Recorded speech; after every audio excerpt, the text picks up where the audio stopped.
ये आपको बना हुआ ब्रूडर जो है बताया था मैंने, और अभी ये मैंने आके चला दिया यहाँ पर। इसका टेम्परेचर जो है 32.5 रख रहा हूँ मैं। 33 पे आ गया अभी, 33 से ऊपर।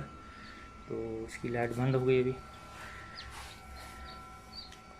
ये इसमें यहाँ जाली लगाई मैंने इसकी हवा के लिए, ऑक्सीजन। और यहाँ पर जो है मोटी प्लास्टिक काट के मैंने शीशे का काम लिया इसमें। और अभी हम देखते हैं इसमें खोल के इसको। ये देखें, यहाँ पर मैंने नीचे लकड़ी का बुरादा डाल के और यहाँ पर चिक्स मैंने रख दिए हैं।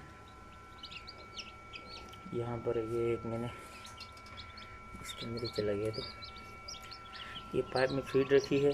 और अभी इनको पानी दूंगा मैं, मीठा पानी चीनी डाल के, तो वो पियेंगे इंशाल्लाह। इसके बाद जो है फिर फीड खाना शुरू करेंगे। ये देखें यहाँ पर, ये माशाल्लाह मेरे इनक्यूबेटर का जो रिज़ल्ट है, दूसरी बार रखा है, पहली बार इतना अच्छा रिज़ल्ट नहीं आया था इसका। तो फिर अपडेट की मशीन मैंने अब इंशाल्लाह जो है इसका अच्छे चिक्स निकले इसके भी।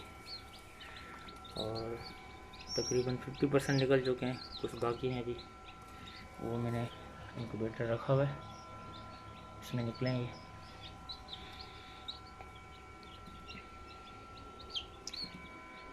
ये इसमें बल्ब लगा दिया मैंने, और ये इसकी टेम्परेचर मीटर की जो है तार है, इसको सेंस करके ये बल्ब बंद कर देगी।